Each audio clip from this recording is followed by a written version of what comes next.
Hey YouTube, my name is Dr. Marida P and I'm a registered nurse, and we are going to talk about the top 10 things I wish I knew before I became a postpartum nurse. If you want to see the things that I didn't know it was going to be this way, definitely stay tuned.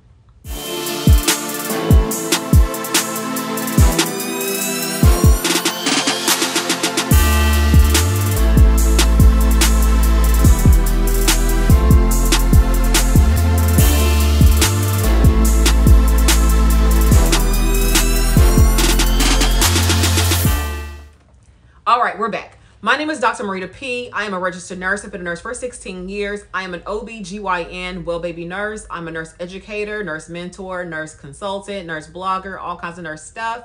And I have a doctoral degree. That's the latest thing that I've done. I just finished my doctoral journey. I am Dr. Marida P. That's the reason why I have the title. I'm a doctor nurse. And so I have a wealth of experience when it comes to OB/GYN and all the stuff that I just told you about.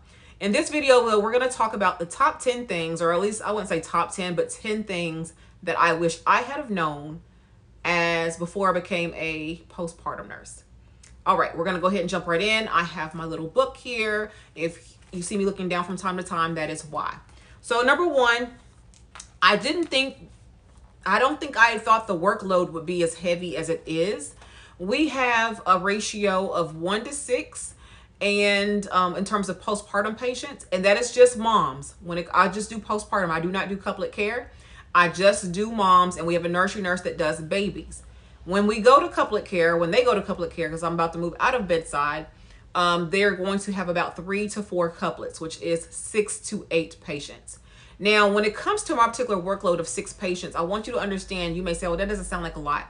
Well, it is a lot of patients, number one. And number two, we have no techs on our floor. So everything that has to be done for our patient, we do. I get my patients up. I take out my own Foleys. I put my own Foleys in. I start my own IVs. I discontinue IVs. I do empty catheters, Foley bags. I do my own vital signs. Sometimes we have to pass our own trays if we don't have enough people to do so.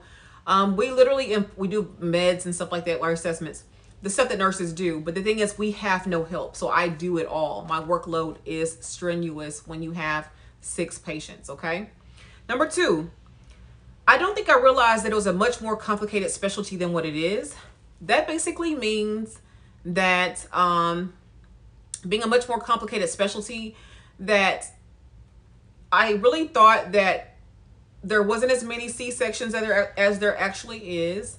I really thought that moms naturally came in to have babies when they got ready, when their body said they were ready, not where they were all induced, or, a lot of hospitals practice inductions and schedule things like that. And a lot of that has to do with various reasons, such as insurance. And of course, patients want their OB to deliver their baby. And sometimes there's medical reasons as to why you have to deliver on a certain day or certain time, because, we don't want to go past a certain point. Anyway, but I just don't think I knew that how complicated the specialty was. I didn't realize how sick some of our patients are. We are now in the midst of an opioid crisis, and our patients, just like any other, take drugs, street drugs, as well as prescription drugs. And that complicates the pregnancy. And I tell students all the time, when it comes to things like this, that our patients have more complicated situations than just whatever the situation is in med-surg. So let's say, for instance, you have a diabetic person, but now she's pregnant or she's having a baby. Her diabetes is compounded by the pregnancy itself. So therefore, it makes the condition harder to treat.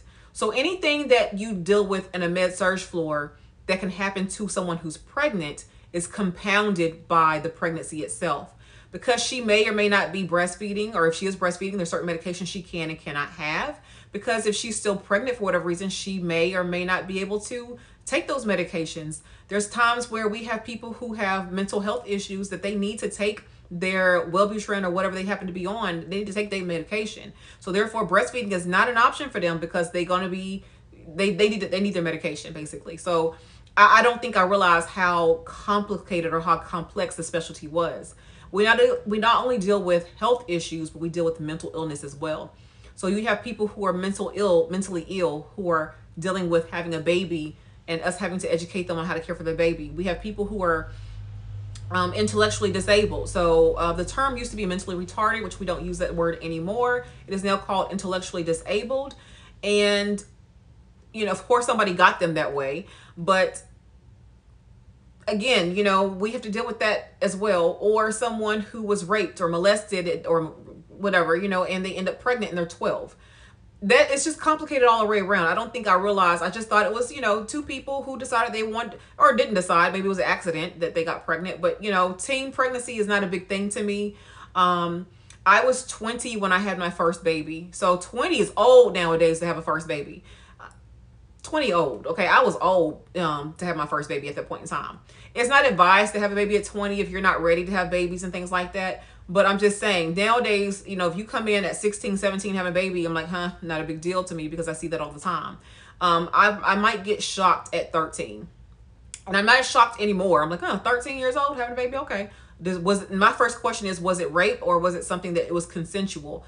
Now, consensual, legally, she can't consent, but I mean that she wasn't raped or touched inappropriately, shall I say.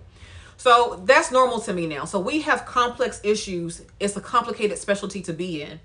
Number 3, as a postpartum nurse, because I told you we don't do couplet care, but as a postpartum nurse, we have to know about babies too. I don't think I knew that as a postpartum nurse. We have to have what's called NRP.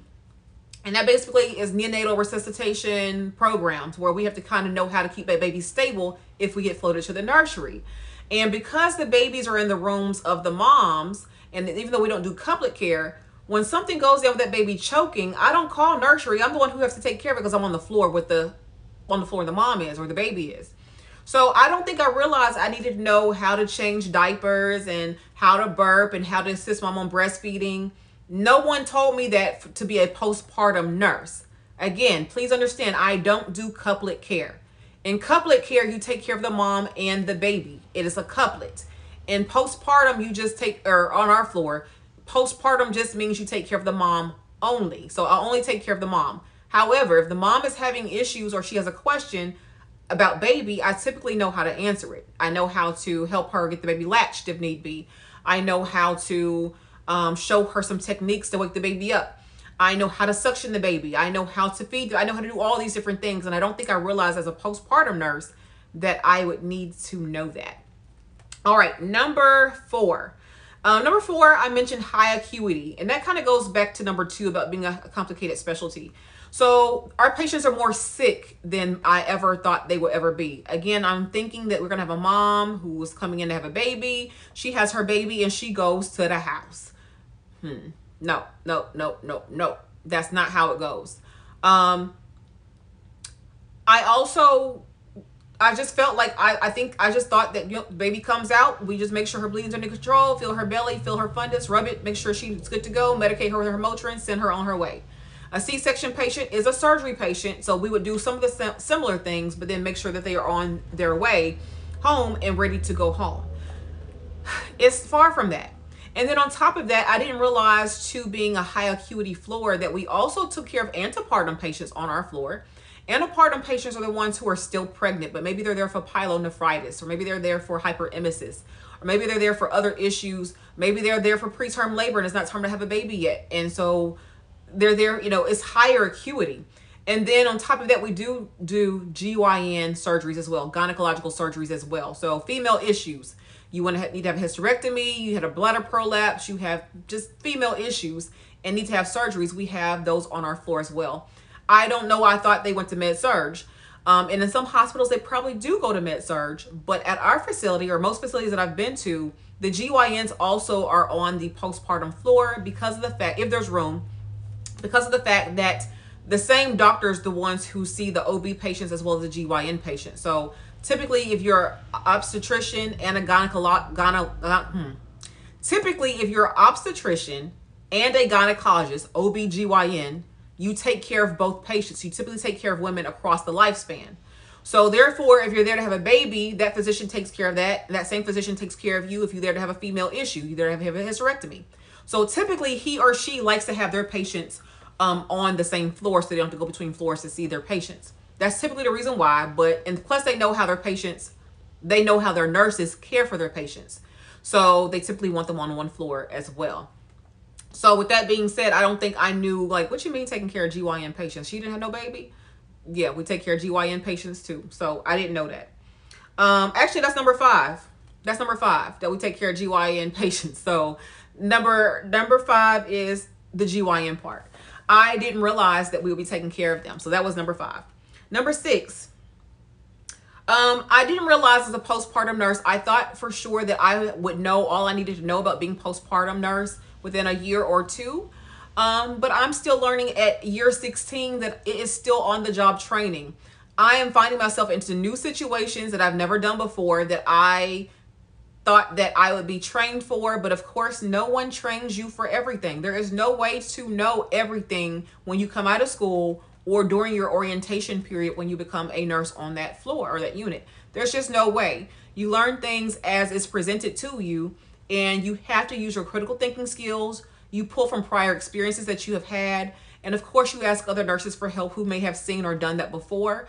I've even had situations where nobody would help me, where I would just call the nurse supervisor and said, hey, nobody on the floor can help me. Can you help me do this situation right here? Or I've called other nurses on other floors, like on our 5th floor is the med-surg floor. So I'll say, hey, you know how to do this pico dressing or whatever happens to be? They're like, yeah. I said, well, can you come down to 3rd floor and help me and show me how to do it? I don't even know who the nurse is. I'm just calling asking for help. Don't be afraid to do that.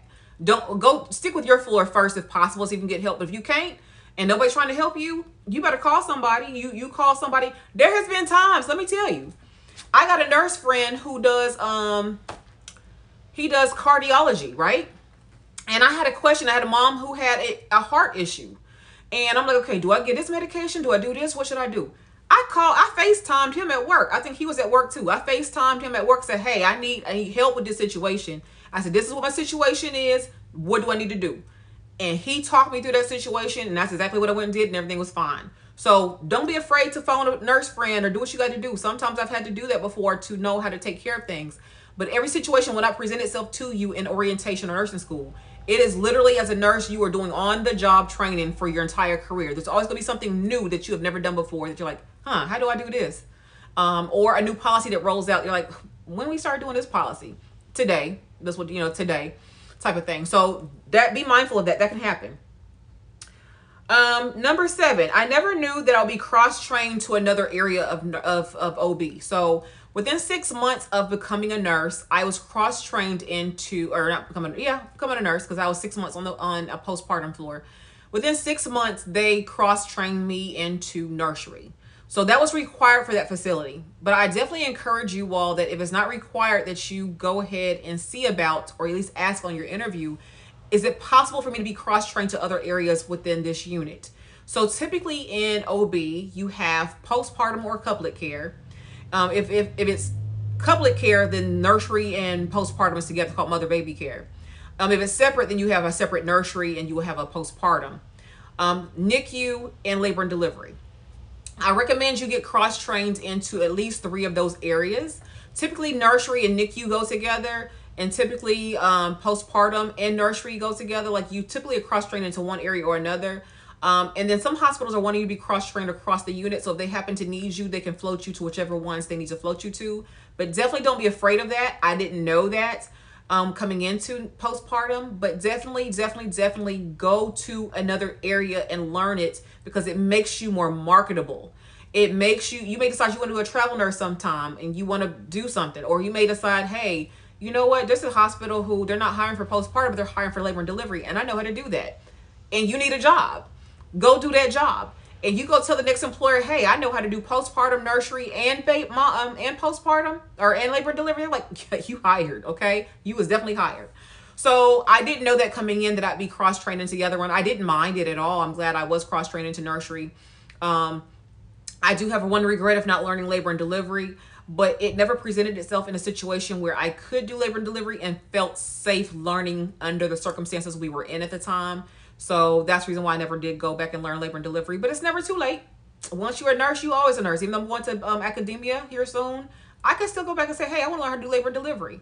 And I can find somebody who's going to teach me because I have all this experience. So I'm not worried about that in my future. If I decide I want to do labor and delivery, I can always go back and do labor and delivery. But definitely cross train somewhere. Number 8, I did not realize that we had to deal with the family dynamics. It is not just about the mom in OB. It is about the whole family. So you have mom, you have now the dad. You have to keep him, I won't say entertained, so to speak, but you have to include him, or should include him, or I wouldn't say a him. Let me be politically correct. I have to include the significant other, because it may not be a him, in all situations. And I don't mean in terms of anything HIPAA or things like that, but in terms of education, I make sure I'm educating both parents, shall I say, when it comes to caring for the baby. We have to make sure that the support person has an arm bracelet on that basically, says that it's okay for the support person, is on their wrist for them to be there. We have to, I provide linens and things for them to sleep over. If they need something to eat or drink, typically we have them go to the cafeteria and get it. But for the most part, I'm like, okay, if he wants a Sprite or she wants a Sprite, whoever the significant person is, I'm gonna bring him a Sprite. You're very much catering to the whole family dynamics. Keep in mind, on our floor, we do have other children on the floor. So the siblings of the new baby is on our floor. And some hospitals have like age restrictions. At our facility, we no longer have an age restriction as long as the baby is not, well, we do because of COVID right now. So if you're watching this video right now due to COVID-19, if you're watching it in 2020 when COVID-19 is going on, then right now we do have age restrictions at the moment. But before COVID, we had no age restriction as long as they were not sick. We did have RSV season and flu season in place, in which nobody under the age of 12 could come. But once the RSV season is over in April, typically then any age could come. Again, that's before COVID situation. With COVID situation, we're only allowing one visitor the entire stay at the hospital, no children. I don't think any children. So, but before then, keep in mind, you're dealing with now toddlers running up and down the hallways. You're dealing with older kids. You're dealing with, situations where, when I say family dynamics, she done just had this baby, and let's just say dad has to work and they have an 8-year-old, and the 8-year-old can't stay at the hospital, but yet there's nobody at home to take care of the 8-year-old. So what do we do in that situation? It's very difficult. It's very difficult. We're like, you have to find somebody to take care of this baby. This other child, this 8-year-old, because the child cannot stay overnight, and nobody under the age of 18 can stay overnight. But we've had situations where there's literally nobody. They're driving through town I'm in Tennessee, so they're driving from New York to Tennessee, and next thing you know, they done dropped the baby in our area, and they don't have anybody. They just don't have anybody. We've had those situations before. So it's truly like family dynamics can be kind of complicated. What we do, number 9, what we do as postpartum nurses is way beyond nursing. So in those same situations I just told you about in number 8, case management oftentimes has to get involved. And so we have to call case management. Sometimes I feel like I have to, okay, this mama don't have a place to go home to. So now we got to figure out where's she going to go home to? We have situations where we've had, I had a situation where, no, I'm going to save that for a story time. Never mind about that one. But I have had situations where I've had to play mom to the patient, because like they don't have a mother, they don't have a mother figure. So we not only function as nurses, sometimes we function as sisters and mothers and aunties, and just different things, and show them the tricks of the trade of how to care for their baby. We have to call case management. Sometimes we are spiritual advisors. I always say we have to be whoever we have to be. And that's true as a nurse in general. You got to be who you need to be to care for your patient. But for the most part, I will say that we have to, it's beyond being a nurse. If you have 5 kids at home and you don't have, a car seat for this one, we have to see about getting you a car seat. We sell them at the hospital. Or we can't let the baby go home unless it has a car seat to go home in. So it's things like that I'll have to say that we have to kind of jump in the middle of, that you may not have to deal with on med surge. You may have to call first response or first whatever them ambulance service, it's not really an ambulance service, but the services that will give you a ride home. We don't have to deal with that so much, but we have to deal with the family dynamics of knowing case management have to get involved. DCS may have to get involved. DCS is Department of Children's Services here, or you may know them as CPS, Child Protective Services. Same thing. They do the same things, but basically that's what it is. We have to call them sometimes. Sometimes we have to, you know, find out, you know, what family member can come pick up this patient because they don't have a way home. We've had to call people because of the fact that they didn't have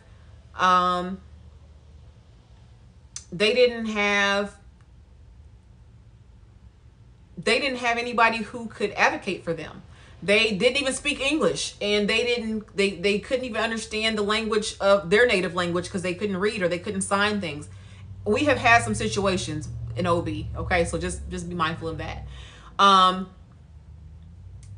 And that's basically it when it comes to that.